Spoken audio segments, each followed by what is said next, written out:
Bir həyat hekayəsi. Sevinci, kədəri, problemi və həyat təcrübəsi ilə dolu olan təsirli və ibrətamiz bir həyat hekayəsi. Hər insanın özünə məxsus bir həyat hekayəsi var.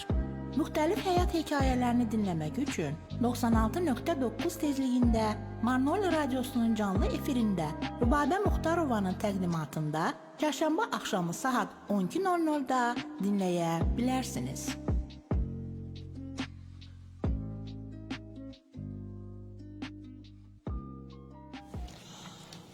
Salam əziz Radio Marnoli dinləyiciləri. Bugün sizi yenə də mən Rübabə Muxtarova Radio Marnoli'nin canlı efirində bir həyat hekayəsi radio proqramında salamlayıram əziz dinləyicilər. Bugün bizim qonağımız ağsaqqalımız şair Mahir İsayevdir. Mahir müəllim, xoş gördük sizi. Salam, necəsiz? Çox sağ olun Rübabə xanım.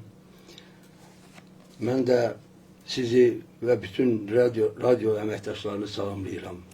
Eyni zamanda onu əlavə etmək istəyirəm ki, məni bugün bu gözəl verilişə dəvət elədiyinizə görə sizə və bütün əməkdaşlarınıza öz böyük təşəkkürümü bildirirəm. Çox sağ olun. Mən də minnətdaram ki, siz mənim təklifimi qəbul edərdiniz və gəldiniz. Çox sağ olun.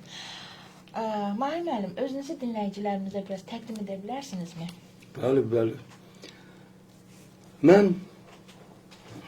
İsayev Mahir İsayev Abbasəli oğlu 1957-ci ildə qədim Borsalı mahallının Qızılhazırlı kəndində anadan olmuşam. Ziyalı ailəsində anadan olmuşam.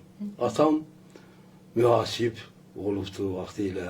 Anam müəllimə məktəbdə Nərman Nərmanov adına Qızılhazırlı orta məktəbində müəllimə işləyirdi. 1965-ci ildə mən ilk məktəbə qədəm qoymuşam. 10 il orta məktəbdə oxumuşam. 75-ci ildə Qızılhazırlı orta məktəbini əla qiymətlərlə qurtarmışam. Nə gözəl. Sonra sənədlərimi Azərbaycan Dövlət Universitetində hüquq fakültəsinə vermişəm. Lakin elə olub ki, konkurs çox güclü olduğundan həmin ili universitetə qəbul ola bilməmişəm. 1976-1978-ci illərdə əskəri xidmətə getmişəm. Əskəri xidməti Leningrad şəhəri yaxınlığında xidmət eləmişəm. 78-ci ildə oradan qayıdandan sonra gəlmişəm. Atam Marneuli savxozunda, Marneuli Qartosulu savxozunda buğalter vəzifəsində işləyirdi. O da mühasib vəzifəsində işləyirdi. Məni də oraya götürdülər işə. Əvvəla məni iqtisadçı köməkçisi vəzifəsində, necə bir Narmirafşik kimi məni o işə götürdülər. Başladım orada işləyəm. Bir müddət işləyəndən sonra eyni zamanda Suxumi Subtropik İnstitutunda ekonomist buğalter, yəni iqtisadçı, mühasib ixtisası üzrə ixtisasına yerləndim. Sonra eyni zamanda Marneuli Qartosulu savxozunda işləyirdim. Bir müddət sonra oradan azad olandan sonra atam mənə başqa bir yerdə iş təklif elədi. Dedi ki, sənin burada bir o qədər də gələcəyin yaxşı ola bilməz. Sən gəl, bir gözəl idarə vardı. Yeni açılmış bir idarə. O da Marneuli Kimyalaşdırma Birliği. Abedineniya deyirdi orada. Marneuli Kimyalaşdırma Birliğində mühasib vəzifəsinə adam lazımdır, sən oraya get. Elə də mən 1980-ci ildə oraya getdim. Əvvələ sıravi buğalter kimi, mühasib kimi işlədim. Sıravi mühasib kimi. Sonra baş mühasirin müavini vəzifəsinə məni keçirdilər. Bir müddət orada da çox yox, bir il, yarım ya işləyəndən sonra idarənin rəhbəri bizim vaxtı gördü ki, mən hardasa müəyyən qədər bu işi mənimsəmişəm, bilirəm. Məni götürüb baş mühasib vəzifəsinə təyin elədi. Bax, o vaxtdan, haradakı 83-cü ildən 2000-ci illərə qədər ölkədə Sovetlər Birliyi dağılana qədər mən o müəssisədə, o birlikdə işlədim, baş mühasib vəzifəsində. Sonra da daha ölkədə dağılma getdi. Elə hər bir yerdə bir çox idarələr bağlandı. Yerdən qurma siyasəti, bazar siyasəti baş verdi. Onda mən də həmin idarəyi məcburiyyət qarşısında buraxmalı oldum. Bir müddət maliyyə işlərindən çalışdım. Sonra ticarət işinə başladım. Tbilisi şəhərində ticarətlə məşğul oldum. Bax, bu neçə ili mən ticarətlə məşğul oldum. Bazarda toçkamız var idi, mağaza kimi açmışdıq, orada işlədim. Xeyli müddət. Bax, bu mənim əsas işlərim idi. Hansı ki, ailə, dolanma, bax belə bu məsələləri bununla yoluna qoydum. Bax belə. Lap yaxşı. Mahir müəllim, ailənizin sizin həyatınızda nə kimi rolu olub, nə kimi təsiri olub? Bayaq dediyim kimi ailəmiz çox ziyalı ailəsi olubdu. Atam mühasib işləyibdi, anam da müəllimə idi. Evdə gözəl bir kitab rəhmimiz var idi. Hələ uşaqlıqdan mən orada kitablara baxırdım, oxuyurdum. Bədii kitabları çox oxuyurdum. Elə atam da oxuyurdu. Anam elə gözəl şeir demək qabiliyyətinə malik idi ki, vəbşə deməklə mümkün deyil, belə şeirləri bir nəfəsə uşaq vaxtından öyrəndiyi şeirləri də əzbərdən deyirdi. Bu məndə belə bu sənətə, bu elmə, savada məndə uşaqlıqdan meyl güclənmişdi. Bax, ailəm məni bu vəziyyətə gətirib elə bil ki, uşaqlıqdan hazırlayırmış. Bax, belə deyim, valla. Lap yaxşı, lap yaxşı. Mahir müəllim, həyatınızda dönüş nöqtəsi olan bir hadisə varmı? Mən deyərdim, var. Bax, o söhbəti mən indi heç yerdə deməmişəm, amma indi açıq söhbət deyirik. Mənim qonşuluqda yaşayan bir ziyalı dostum vardı. İndi də yaşayır. O, mənim şeirlər yazdığıma bələd idi. Hərdən bir yerdə oturanda, söhbət eləyəndə danışırdik, şeirlərimlə deyirdi, sən belə gözəl şeirlər yazırsan, heç sən, nə oldu sən, heç bir irəliyə addım yoxdur mu? Özü də kəndimizin haqqında tarixi bir kitab yazmışdı. Kəndin tarixi, indiki vəziyyəti, insanları, müəllimləri, ziyalıları haqqında o kitabda müəyyən qədər bilik yazmışdı da belə. O kitabı mənə də vermişdi. Onun bu sözləri məni biraz elə bil ki, yuxudan ayıldım. Ona qədər mən şeirləri yazırdım. Amma elə bir qovluqda saxlayırdım, yığırdım, saxlayırdım, deyirdim, yəqin ki, vaxtsa nə bileyim, bəlkə uşaqlar oxuyar, oxumaz, gələcəkdə bu olacaq, olmayacaq, ağlıma gətirib. Hobbi kimi baxırdım, şeirləri yazanda da belə həvəskar kimi, boş olan vaxtlarımda. Amma bunun bu dəfəki dedi ki, mən kitab çıxartmışam, ay Mahir müəllim, sən niyə bu barədə düşünmürsən? Mən bu barədə düşündüm. Düşündüm, ona da onun təkidinlə, onun təkidinlə, bir neçə kərə bana dedi ki, Mahir müəllim, siz bunu yazmalısınız, bir kitab şəklində, heç olmasa üzərə çıxartmalısınız. Gələcək nəsil bundan istifadə edə bilər.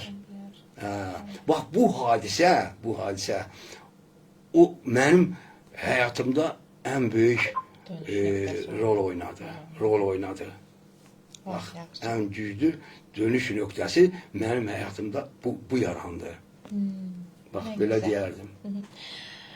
Həyatda qarşılaşdığınız ən böyük çətinlik nə oldu, Mahir müəllim? Və bunu necə aşmısınız? Həyatda mənim çətinliyim olubdur, Rübabə xanım. Onun üçün ki, mən cavan yaşından hələ ki, cavan yaşımda, elə hardasa çox da yox, mənim nə olardı, 40 neçə yaşım olardı, 40-45 arası zad belə. Cavan bir oğlum, 20 yaşında cavan bir oğlum rəhmətə getdi. Onu torpağa tapşırdıq. Allah keçənlərinizə rəhmət eləsin. Bu məndə bir balaca ruh düşkünlüyü yaratdı. Nə ki düzü. Elə bir neçə günlərlə belə vəzbin həyat məni elə bil ki, sıxıydı da. Oğul itirmək 20 yaşında. Bu məni biraz kədərləndirdi. Amma mən həyatda qalmağı bacardım. Nə ilə? Başladım fikirlərimi şeirlərə yazmaq. Şeirlə. Ya, nəsr formasında da yaza bilərdim. Amma mən əvvəllər də şeir yazırdım da. Demirəm, indi söhbət düşür, deyirəm. Şeirləri yazırdım. İndi bundan sonra bu göz yaşı içində şeirlər yazmağa başladım. Oğluma həsr elədiyim şeirləri yazdım. Baxdım, xalq da maraqlanır. Kim oxuyur, gözlərindən yaş tökülür. Bax, belə məni bu sahədə özümdə elə bil ki, özümü elə bil ki, hazırlamış kimi oldum da belə. Onun üçün ki, özümdə təsəlli tapmağa başladım. Bu təsəlli məni həyatda qalmağa, həyatda daha aktiv şəkildə hərəkət eləməyə vadar elədi. Bax, ən çətin həyatımda o iş oldu. O iş oldu. Mahir müəllim, bəlkə şeirlərinizdən bizə bəlkə birini oxuyasınız. Olar mı? O şeirlərdən, məsələn, elə bir şeir, indi çoxdan yazmışam, o şeir biraz yadımda deyil. İndi o şeiri belə oxuyaram.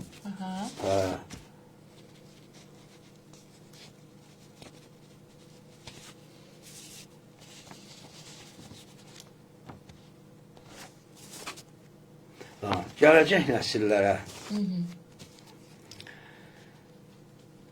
Gələcək nəsilə qoyub gedirəm. Mən bu söz mülkünü yadigar kimi. Həyatda haqq yolum mənim bəllidir. Mən incə ruhlara verdim qəlbimi. Oxuyun, dinləyin, məni sevənlər. Yaşadım, yaratdım illər uzunu. Dərdə şərik olun, təsdiq eləyin. Yerində demişəm sözün düzünü. Qoy hamı eşitsin, ölmərəm daha. Bu dünya durduqca mən duracağam. Sözlərim çatdıqca mahala elə, sevən könüllərə yar olacağam. Öləndə görsünlər daşımın üstə, kitabla birlikdə qələm çəkin. Məni ziyarətə gələn insanlar, dərsinlər solmayan çiçəklər əkin. Görünməz ruhumla dolum qəlblərə, onlara behişdən, cənnətdən deyim, sağ kimi görünüm elin gözündə, aqillər önündə müdam baş əyim. Bax, o məhəllərdə yazdığım şeirlərdən biridir da. İndi sonralar yazmışam.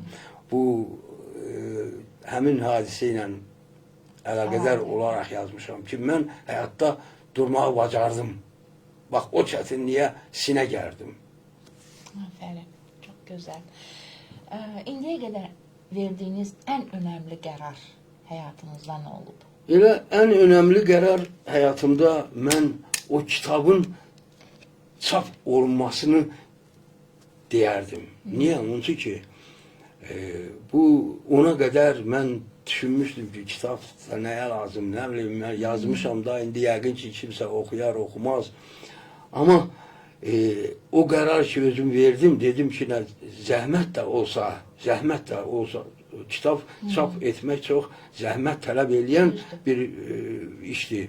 Elə lap özüm tərəfindən hazırlıq, yazmaq, pozmaq, bu işləri sahmana salmaq, onları çapa hazırlamaq, müəyyən maliyyə çətinlikləri var.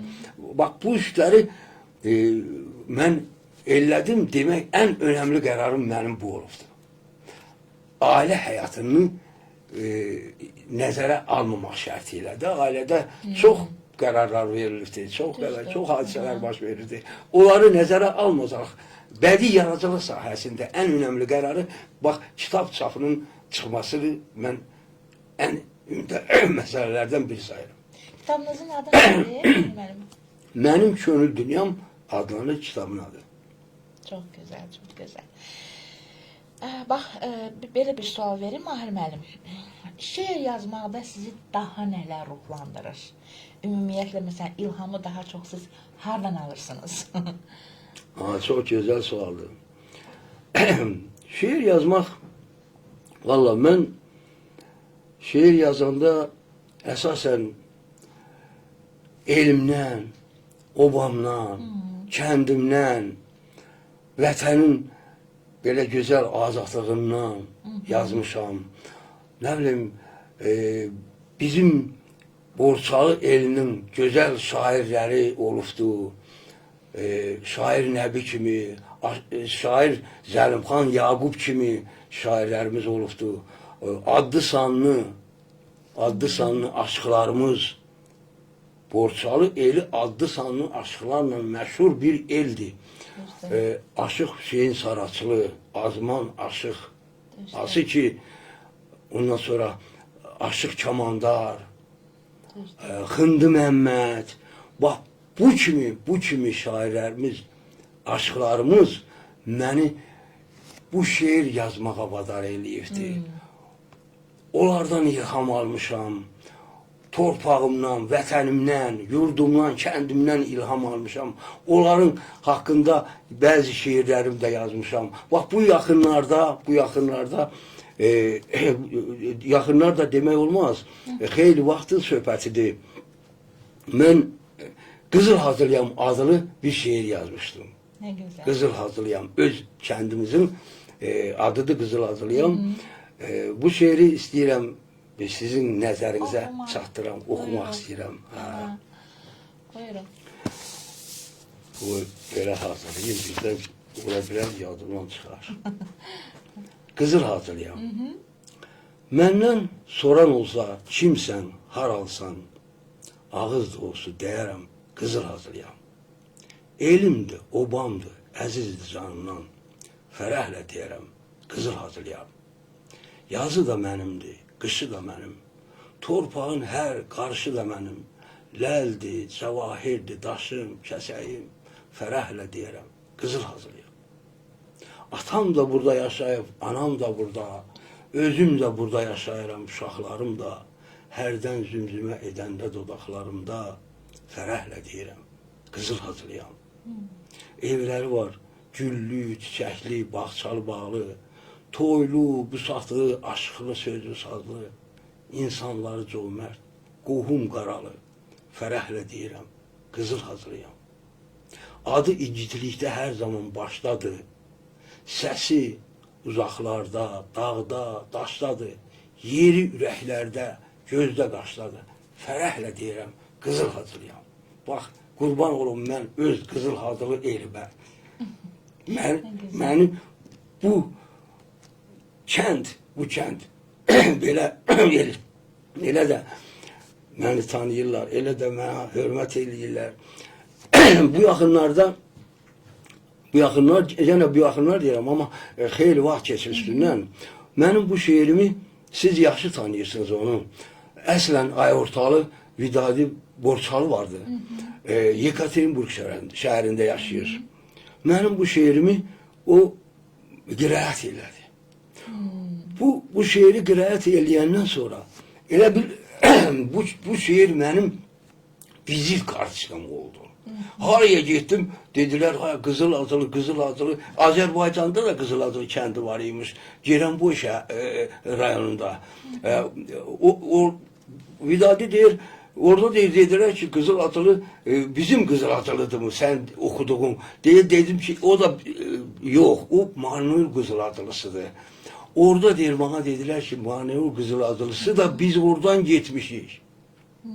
Biz de Manevuldaki Kızılazılı'dan gelmişiz Ceyranboy'a. Bizim de ana vətənimiz, yurdumuz, doğma Kızılazılı Kızılazılı'dır Manevuldaki.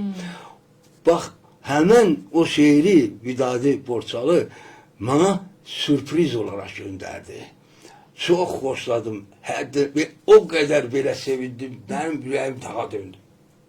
Allah onun canını sağ eylesin. Buradan da onu salamlayıram. Bilirəm qulaq asacaktır bizi. O burada da qonaq olub deyəsən. Olub bəli. O çok yaxşı insan, çok güzel insandır. Çok. Sağ olun. Yaxşı. Mahir müəllim, həyatda ən çox dəyər verdiyiniz şey nədir? Ben deyərdim ki, hayatta en çok değer verdiğim okumak.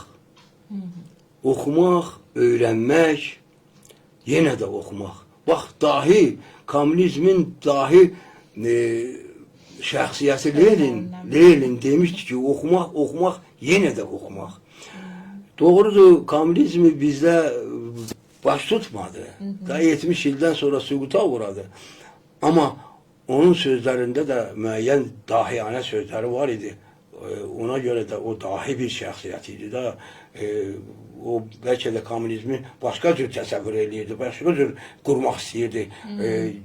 Geriki nəsil onu başa düşmədi, başka yolla gitti, yolu azdı, başka cür oldu.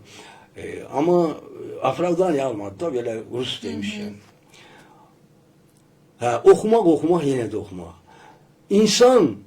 İnsan lap doğulandan, ta bələkdən qəbrə kimi insan okumalıdır, öyrənməlidir. Mən buna həmişə böyük dəyər verirəm. Düzdür. İnsan okumalıdır, keçmişini, tarixini bilməlidir ki, gələcəkdə müəyyən bir yaxşı işlər, əməllər qoyub gedə bilsin. Bax, bu yaxınlarda mən bir məsələyi istəyirəm deyəm. Aşıq Hüseyin Saraçlı'nın 110 illik yubiley mərasimi keçirildi, tədbiri keçirildi. Mən də oraya dəvətliydim. Getdim Saraçlı'da onun büstüz adı qoyulubdu. Gözəl tədbir keçirildi. Hər yerdən gəlmişdilər. Türkiyədən professorlar gəlmişdi, 2 nəfər. Bizim Azərbaycan Şürəddin Məmmədli buradaydı, Azərbaycanlı alimimiz. Borçalının bütün ziyalıları, şairləri, ne bileyim Qarayazdan, ondan sonra Qabaldan çok şairler var idi. Ben de oradaydım. Onun hakkında yazılan şiirler oldu. Onun mahnılarını okuyan aşıqlar oldu. Ben de boş getməmişdim. Bir şiir ben de yazmışdım ona. İndi o şiiri ben istəyirəm, burada bir səsləndirəm. Dəqiq onu yaxşı yadımda saxlamamışam. O hadisə bir neçə vaxt bundan qabaq olubdu. Onu istəyirəm. Hər halda dostlarımız onun qulaq asarlar.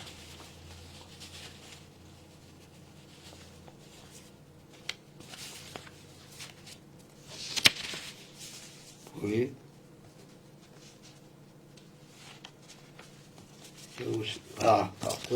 Tapdım deyirəm, niyə buna tapıl? Deyəcəkdim, sözü yalancı çıxıyor. Şiirin adı Ayaş Hüseyin. Ayaş Hüseyin. Dahilər yetirən bu doğma diyar adınla fəxr edir Ayaş Hüseyin. Saraslı adında ağır elin var. Adınla fəxr edir Ayas Hüseyin. Könüller oxşayan laləli dağlar, döşündə qaynayan buzlu bulaqlar, o güllü çiçəkli gözəl yaylaqlar, adınla fəxr edir Ayas Hüseyin. Dastan söyləyənlər, şiir yazanlar, evdə məşhur olan dərviş ozanlar, sözüyle düşmənə qəbir qazanlar, adınla fəxr edir Ayas Hüseyin. Borçalı yurdunda yaşayan eller, nəsildən nəsilə gələn nəsillər, xarüqə yaradan, zəhmətkeş əllər, adınla fəxr edir Ayas Hüseyin. Koroğlu nərəsi vardı səsində, ruhlara can verən xoş nəfəsində, ustadlar yığışıb saz həvəsində, adınla fəxr edir Ayas Hüseyin. Allah Aşıq Hüseynə rəhmət eləsin, çox böyük aşıq idi. Nəinki Borçalıda, Azərbaycanda, bütün Türk dünyasında məşhur bir şair. Elə şair, aşıq, hər bir sahədə çox hazırlıqlı bir insan idi. Allah rəhmət eləsin. Çox gözəl. Mahir müəllim, sizi həyatda ayaqda tutan əsas prinsip nədir? Məni hal-hazırda da indi yaşımızın bu vaxtında məni həyatda tutan əsas prinsip mən deyərdim ki ben indi şeirlər yazıram, şeirləri paylaşıram. Əsas sosial şəbəkələrdə mənim yazılarım gedir. Çox yerdə, YouTube'da yazılarım var, YouTube'a şeirlərimdən, qirayət olunmuş şeirlərimdən, şairlər, Azərbaycanın şairləri, hansı ki, mənim dostluq xatirinə o şairlər hamısı mənim şeirlərimi qirayət ediblər. Onları mən paylaşıram. Elə TikTok'dur, oldu, Facebook'dur, bir də YouTube'da maraqla qulaq asırlar. Bu məni fərəhləndirir. Hal-hazır ki, bayaq dedim, bu yaşımda müəyyən dərəcədə bu şairlərlə şeirlərimizə rəy yazmaq, şeirlərimizi müzakirə eləmək, bir-birimizə ünsiyyətdə olmaq. Bax, bunlar mənə həyatı maraqlı eləyir. Həyatımı maraqlı eləyir. Mən artıq heç bir belə başqa fikir çəkməyə mənə lazım gəlmir. Bax, mənim əsas bu prinsipim, bu sosial şəbəkələrdə gördüyüm insanları, tanıdığım insanları canlı tədbirlərdə görmək məni daha da dağlara qaldırır. Bax, bugünü mən sizi çoxdan tanıyırdım. Siz verilişlər aparırdınız. Bu verilişlərinizə baxırdım mən. Bu mənim ən çox sevdiyim bu danışıqlar, söhbətlər, elimiz, obamız, vətənimiz haqqında edilən söhbətlər mənim dağlara, göylərə qaldırır. Sizi də çoxdan tanıyırdım. Bax, indi sizlə canlı ünsiyyətdə olmağım məni daha da fərəhləndirir. Çox sağ olun. Məni daha da sevindirir. Bu, bir insan yanında özümü belə pasif kimi, bax, Rus demişəm, pasif kimi aparmaq mənə olmur. Mən necə bir aktiv həyat tərzi keçirən bir insan kimi həyatda özümü göstərə bilirəm. Bax, sağ olun. Sizi kimi insanların mən qarşısında elə bil ki, imtihanda otmuşam. Herhalde. Çox sağ olun, Mahir müəllim. Danışır, söhbət eləyirik. Mahir müəllim, gənclərə nə tövsiyəniz olardı sizin? Gənclərə. Müasir gənclik, mən elə başa düşürəm, biraz texnologiya məsələsində müasir gəncliyimiz irəli gedir. Düzdür. Mən buna fərəhlənirəm. Qoy öyrənsinlər. Bu internetdir, nə bilim, bu saatçı elə bir devirdə yaşayırız ki, bu devirdə gənclər bu sahədə daha çox biliklər əldə eləyə bilirlər, daha çox özlərinə məşğuliyyət tapa bilirlər. Amma bir şeydə mən onu demək istəyirəm ki, gəncləri maarifləndirmək lazımdır. Gənclərimiz kitablar oxumalıdırlar. Bizim yazdıqlarımız kitabları oxumalıdır. Bizdən qabaqçı tarixini bilməyən gələcəkdə heç bir iş eləyə bilməz.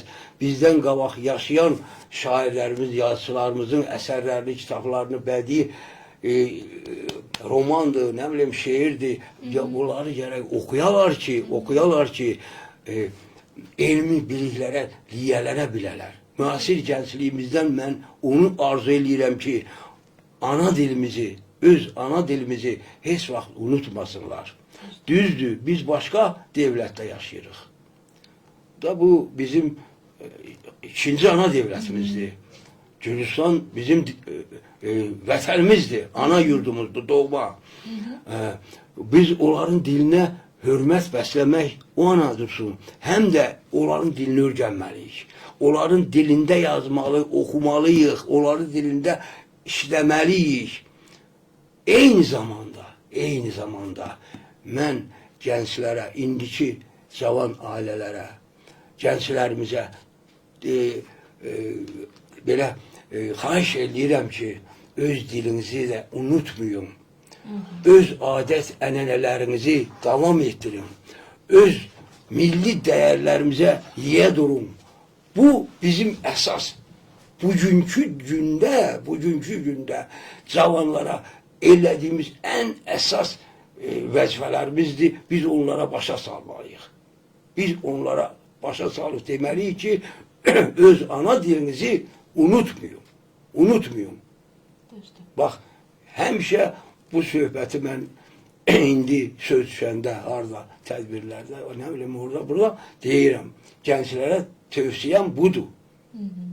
Düzdür. Çox sağ olun, Belə. Bəlkə sonunda bir dənə yenə də şeirinizdən birini bizə oxuyun və bununla da bitirək. Olar mı? Olar. Şeir. Mən bir gözəl şeir də yazmışam bu yaxında. Bu şeiri də yenə Vidadi müəllim. O da gözəl şairdir. O şairiydi biraz deyəsən üzərə vurmaq istəmir. Amma yaxşı şeirlər də yazıbdır. O bu şeirimi də qirayət edibdi. Bu şeirimlə də xeyli insanları toplandı.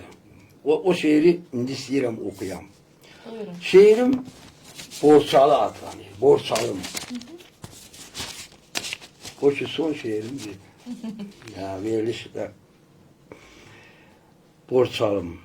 Bir yanı baş keçid, bir yanı qazaq. Yaşayıb yaradan gözəl Borçalım. Dastanlar yazılıb sənin adına, tarixlər boyunca yüzəl Borçalım. Əmrah Xındı Məmməd, Aşıq Kamandar, şair Zəlimxanla kimin öcü var? Oğullarda mətin, rəşid gücü var. Qayıt o günlərə, düzəl Borçalım. Dərbənd, Zəngəzur, bir də ki Təbriz. Qoymuşlar tarixdə silinməz bir iz. Bu odlar yurdunu unutmarıq biz. Arxadır onlara, sən gəl Borçalım. Düşmən qarşısında heç əyilmədin. Təhləndin dünyada, heç əzilmədin. Başına nə gəldi, heç üzülmədin. Yenilməz olubsan, əzəl Borçalım. İgidlər məskəni, dağı, aranı, quşu gözdən vuran göyrü qaranı, axtarsan hər yeri, İran, Turanı, seçildin hər yerdə, özəl Borçalım. Burada keçibdi hər qışım, yazım, eşqinlə dillənir bu könül sazım. Mahirəm şəninə, istədim yazım, səs salsın dünyaya, qəzəl borsalım. Allah borsalda yaşayan bütün insanları sağ eləsin. Allah canlarını sağ eləsin. Bizim vətənimizdir, biz bu eldə doğulmuşuq, bu eldə də yaşayacağıq ömür boyu. Çok sağ olun. Bizim ana yurdumuz burasıdır. Çok sağ olun. Çok sağ olun Mahir müəllim. Bu səmimi söhbəti üçün sizə öz təşəkkürümü bildirirəm bir daha. Bir daha yenə də təşəkkür edirəm ki, dəvətimi qəbul etdiniz, gəldiniz. Çok sağ olun. Bu nə söz, bu nə söz. Həmişə sizin qulluğunuzda hazıram. Mən həmişə istəmişəm ki, az da olsa kiməsə, bir şeirimiz də olsa kiminsə xeyrinə əgər işləyibsə, bu nə xoş bizim halımız. Çok sağ olun. Çok sağ olun. Əziz Radyo Manoli dinləyiciləri, bugünkü bir həyat hekayəsi radyo proqramımızın qonağı Mahir İsayev idi. Sağ olun əziz dinləyicilər. Gələn verilişlərimizdə görüşənədək sağ olun, sağlıqla qalın. Bir həyat hekayəsi.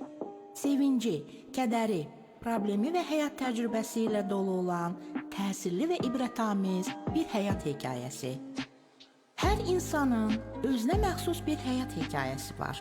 Müxtəlif həyat hekayələrini dinləmək üçün 96.9 tezliyində Manoli Radiosunun canlı efirində Rübabə Muxtarovanın təqdimatında çərşənbə axşamı saat 12:00-da dinləyə bilərsiniz.